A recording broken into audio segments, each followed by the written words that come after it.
अस्सलामुअलैकुम दोस्तों और साथियों, उम्मीद है आप लोग खैरियत से होंगे। आज की इस वीडियो में हम बात करेंगे साइंस के एक मोजज़े के बारे में। ये मोजज़ा इतना बड़ा साइंस का मोजज़ा है कि इसको Guinness world book of world record में शामिल किया गया है। हुआ ये था कि 1984 में, यानी आज से तकरीबन 40 साल पहले, एक 17 साल का लड़का जिसका नाम बर्ट जेनसन था, वो रहता था नेदरलैंड में। नेदरलैंड यूरोप का एक मुल्क है जिसको हॉलैंड के नाम से भी आप जानते हैं। तो इस लड़के को एक बीमारी की तशख़ीस होती है और ये बीमारी एक ऐसी थी कि जिसके बाद जब किसी को तशख़ीस हो जाती थी तो उसको कहा जाता था कि अब इसका ज़िंदा रहने के जो इम्कानात हैं वो 6 महीने या 1 साल से ज़्यादा नहीं है। इसको जब बीमारी की तशख़ीस हुई उसको कहते थे कार्डियोमायोपैथी, यानी 17 साल का एक लड़का, उसको बीमारी जो निकलती है वो है कार्डियो हम दिल को कहते हैं, मायो हम कहते हैं पट्ठों को, और पैथी होता है बीमारी, यानी कि दिल के पट्ठों की बीमारी। अब कार्डियोमायोपैथी एक ऐसी बीमारी है कि जिसमें आपका जो दिल है वो पूरी ताकत के साथ खून को आपके पूरे जिस्म में नहीं फेंक सकता। तो इस बीमारी की वजह से जब लोगों को अलामात आती हैं और फिर एक दिल का अल्ट्रासाउंड होता है जिसको हम कहते हैं एकोकार्डियोग्राम, और उसके बाद फिर इसकी तशख़ीस हो जाती है आखिरकार मुख्तलिफ़ किस्म के और भी टेस्ट करके। तो उसको बताया गया कि ये क्योंकि बीमारी इतनी ज़्यादा इतनी शिद्दत के साथ होती है कि आपकी जो ज़िंदा रहने के इम्कानात हैं वो 6 महीने से ज़्यादा नहीं होते, और यही उसको बताया गया। लेकिन उस वक़्त एक आइडिया दिया गया 1984 में, क्योंकि नेदरलैंड में दिल के जो ट्रांसप्लांट हैं वो नहीं होते थे, जबकि उसी वक़्त में जो इंग्लैंड में एक डॉक्टर थे जिनका नाम मोगदी याकूब था, तो वो पायनियर थे, वो शुरू करने वाले थे हार्ट के ट्रांसप्लांट को, कि जिन्होंने वहाँ पे आगाज़ किया था। तो 1984 में इनको इंग्लैंड में शिफ्ट किया गया और वहाँ पे फिर इनको दिल का ट्रांसप्लांट हुआ। वो कैसे ट्रांसप्लांट हुआ कि वहाँ पे बदकिस्मती से एक कार का एक्सीडेंट हुआ और उसमें 2 नौजवान जो लड़के थे उनकी डेथ हुई। तो उनका जो दिल है उनमें से एक का दिल जो है वो फौरी तौर पे इनको दिया गया, इनको लगा दिया गया। और उसके बाद यानी 84 के बाद इस वक्त आज देख लें कि 40 साल हो चुके हैं। ये जो हैं ये पेशे के एतबार से एक ग्लाइडर पायलट हैं, यानी एक जहाज़ होता है ख़ास किस्म का कि जिसको ये उड़ाते हैं। उसके बाद इनके 2 बेटे हैं और इनकी शादी को बहुत अरसा हो चुका है और ये एक बिल्कुल नॉर्मल लाइफ गुजार रहे हैं, लेकिन ज़ाहिर है कुछ दवाइयों का इस्तेमाल करते हैं।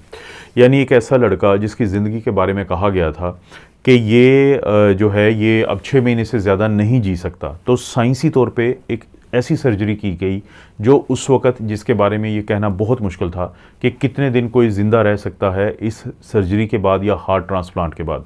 लेकिन आज 40 साल के बाद भी वो शख्स ज़िंदा है और वो एक नॉर्मल लाइफ इस हद तक गुजार रहा है कि वो अपनी नॉर्मल एक्टिविटी को सरअंजाम देते रहे हमेशा से। लेकिन ज़ाहिर है अब उनकी उम्र काफ़ी ज़्यादा हो चुकी है। उस वक्त वो 17 साल के थे, आज 40 साल के बाद उनकी जो उम्र है और दवाइयाँ वो खाते हैं, तो उन्होंने अपनी एक्टिविटी को किसी हद तक कम किया हुआ है। लेकिन ये चीज़ एक चीज़ साबित करती है कि कोई भी ऐसा इलाज जो साइंटिफिक हो, वो नया हो, तो बाज़ का जब उसके बारे में वो किया जाता है तो एक रिस्क लिया जाता है, तो शुरू में कुछ लोगों को नुकसान होता है लेकिन आहिस्ता आहिस्ता लोगों को फ़ायदा होना शुरू होता है। क्यों शामिल किया गया है Guinness world book of world record में? क्योंकि आज से पहले हार्ट ट्रांसप्लांट का एक पेशेंट जो है वो तकरीबन 35 साल ज़िंदा रहा था, और ये क्योंकि अब 39 साल और 100 डेज़ जो हैं इनको हो चुके हैं, और इस वजह से इनका नाम जो है Guinness book of world record में यानी कि शामिल किया गया। तो हार्ट ट्रांसप्लांट ज़िंदगियां बचाने वाला बुनियादी तौर पे एक ऐसा ऑपरेशन है जो उन मरीज़ों का किया जाता है कि जिनके दिल की पावर बिल्कुल ख़त्म हो चुकी हो। जैसे मिसाल के तौर पे हम दिल का अल्ट्रासाउंड करते हैं जिसको एकोकार्डियोग्राफी कहा जाता है, तो उसके ऊपर अक्सर मैं अपनी वीडियोस में बताता हूँ कि एक इजेक्शन फ्रैक्शन एक चीज़ है। इजेक्शन होता है फेंकना किसी चीज़ को, और फ्रैक्शन कि कितना परसेंट कोई फेंक पाता है। नॉर्मली ये 55% या उससे ज़्यादा होती है, लेकिन जब किसी की जितनी इजेक्शन फ्रैक्शन दिल के अटैक की वजह से या दिल के पट्ठों की कमज़ोरी की वजह से कम हो जाती है, तो हम कहते हैं कि अब ये हार्ट फेलियर की तरफ जा रहा है मरीज़। हार्ट फेलियर का मतलब है कि अब जब ये इसका दिल कोशिश करेगा अब खून को पूरे जिस्म में फेंकने की, तो वो नहीं फेंक पाएगा, तो ये जो पानी है फेफड़ों में इकट्ठा होता है और मरीज़ों को बार बार हॉस्पिटल में या आईसीयू में दाखिल होना पड़ता है। तो जब दिल की पावर किसी की 30% या 35% से कम हो जाए तो फिर बहुत मुश्किल हो जाती है ज़िंदगी उनके लिए। तो ये वो कैंडिडेट्स होते हैं, ये वो उम्मीदवार होते हैं कि जिनको फिर हार्ट ट्रांसप्लांट की ऑप्शन दी जानी चाहिए। और अगर किसी की उम्र कम है, कोई नौजवान है, तो फिर तो बहुत ही ज़रूरी है कि हार्ट ट्रांसप्लांट किया जाए। इस स्टोरी को मैं डिस्क्रिप्शन में इसका लिंक दूंगा, तो आप लोगों ने ज़रूर इसको पढ़ना है ताकि आपको थोड़ा सा नॉलेज हो कि आपकी फैमिलीज़ में या आपके दोस्तों की फैमिली में या आपके माशरे में अगर कोई ऐसा मरीज़ है जिसको दिल का ऐसा मर्ज़ है कि जिसकी वजह से हो सकता है उसको हार्ट ट्रांसप्लांट की ज़रूरत हो, तो चाहे पाकिस्तान में ये ऑप्शन ना हो, लेकिन ना किसी तरीके से जब आप दुनिया में कुछ ऐसे लोगों से रब्ता कर लेते हैं कि जो आपके लिए मुमकिन बना पाते हैं इस तरह के ऑपरेशन को। आपको पता है दोस्तों, इस चैनल पे इस तरह की वीडियोस मिलती रहती हैं। वीडियो को लाइक करें, चैनल को सब्सक्राइब करें। कोई भी वीडियो अच्छी लगती है तो दोस्त रिश्तेदारों से शेयर करने के लिए नीचे ऑप्शन उसको ज़रूर इस्तेमाल करें।